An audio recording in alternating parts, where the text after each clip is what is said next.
Okay, hello everybody. Let's take a quick moment here. I just want to go through some couple moments here on this one scene for the animation breakdown, and it's Bad Luck Blackie, and this is the shot here. It's when the dog is grabbing the paint and going to paint the cat white, and the action of him grabbing that paintbrush and lifting it up to hit that cat. Let's watch this action play out here.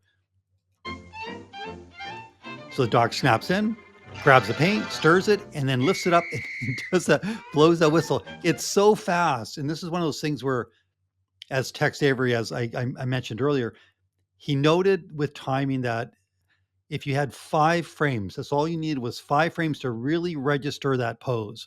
And so part of his charm of his animation and what he discovered was go from one pose to the next to the next to show all these gags play out. And this is really extreme. But so the one thing I wanted to get into was the actual grabbing of the paint of the brush and the grabbing of the paintbrush and stirring it. So yeah, there he is. He's reaching up, reaching up, reaching up. I love I love the look on his face, right? He's looking right towards where he's going to grab. So that's also definitely on purpose, um, letting us know that he is going to grab. So everything matters. You're going to grab this in so few frames. So like us having those pupils, and this is more for the students, of course, but having those pupils locked into where the target is, it really helps. Bang. Yeah, so he is looking down. There he is, grabbing onto it. And then he's, of course, where is he going to go?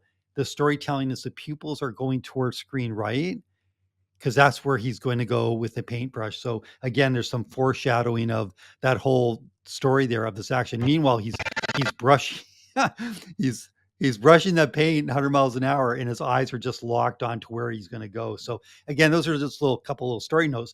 But let's go ahead with the animation as it goes up. So he's anticipating the grab, and when you go into the grab, you're going to grab the object. There it is. And when you first grab the object, when you start a cycle, you want to sort of ease into it. So you need to have this be longer. The actual grab of that is longer. Let's watch how many frames it takes.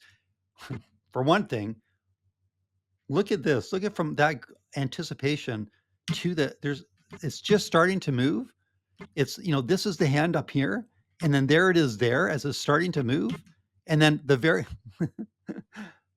next frame, it's smacking all the way down there. Again, it goes all the way there. We don't need that in between. We just go from there, bang, all the way there. Now, this is when he first grabs it, right? So when he first grabs it, we need to see it a little longer than when it starts getting into the motion of the cycling. So let's go ahead and smack it there. So when he grabs it right here, when the first time he grabs it, I think there's 5 frames. 1, 2, 3, 4, and then 5 you start to pull.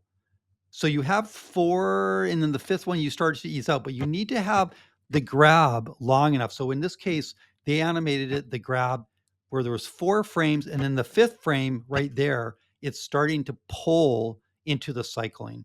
Okay, so let's go ahead and once we have the straight, let's go ahead and there's a straight there. Okay, so there's a straight. Now let's count how many frames until we go to the straight again. So from this one, it's on ones. There's the pull. So 1 drawing, 2 drawings, 3 drawings, and this is the extreme of the pull, 3, and then 4 drawings were in between back into the straight again, back into the straight. So again, as you break it down, there's the grab. This is when you're in the middle of the cycle of him stirring the paint. There's a straight, starting to pull, in between into the most extreme back almost, and there it is there. 3, and then there's 1 in between, 1 frame going back towards the straight again. And that's the cycle. So that is the cycle of this action. Okay. So let's go forward from there. What I want to talk about with this is the reason I stopped this shot was the extreme poses of the anticipation of him blowing the whistle, anticipating. Watch. It's so fast. Like it's so fast, and it's under that. Like again, knowing that 5 frames is what's needed to really see it. So let's go ahead and there he is. There he's hitting the pose. So one, let's count this: 1, 2, 3, 4, 5, and now he's going to start to anticipate. So he's squishing down a little bit, and this is going to be the anticipation to anticipate. There's the 5, 6, and then look at that, all the way back there. Done, right? No in between. So you actually go from here, you squish down 1, 2 frames, and then you smack it all the way back in one, no in betweens. One, let's see how many frames are in this for this action. I want to guess here. I mean, we can see it, but it's so fast. So let's take a look. 1, 2, 3. Now he said 5. You can read 5. So this is 3 frames. 4, 5. This is the 5th frame. So this is the 5th frame. He's anticipated back. So if you go by what their math was, you can see 5 frames is all you need. The next one should be forward. That's 6. And there's 7. So it's 6 frames. So that's the in between. 1, 2, 3, 4, 5, 6, and then smack it. Look at that, all the way forward. No, no in between. Just boom.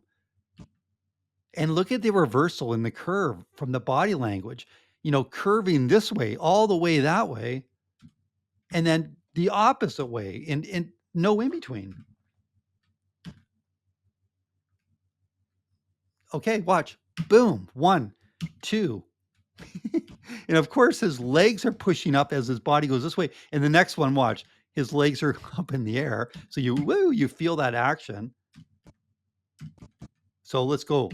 This is 6 frames. And then 1, 2, 3, 4, 5, 6, 7, 8, 9, 10, 11, 12. And I'm counting this because you can see this pose for that 12 frames before he settles back down. 13, 14, 15, 16, 17, 18, 19, 20, 1, 2, 3, 4. So that's a whole second. 24, 25, 26, 20. Okay, 26 until he starts coming. Oh, look at that. He's up there. And to go back into the settle, all he does is he's taking this body this way, and he's literally just taking the head and having the legs go back down again. Watch. From 26 frames up in the air where his body is just like this, blowing that whistle, right? And then he just goes 1, 2, and back there, 3. I would have thought this would be on ones, but it's not. It's 1, 2, 1 frame, and then you settle back into that. To that. So you're settling into that. And then you obviously watch, he goes back up this way, and then he settles back down this way. So it's this in between up and then settle back down. Watch it. In betweening, going smacking into that. On ones, up. There's the overshoot, and then it starts to settle back down again into that pose. It's so fast. Let's watch the whole thing.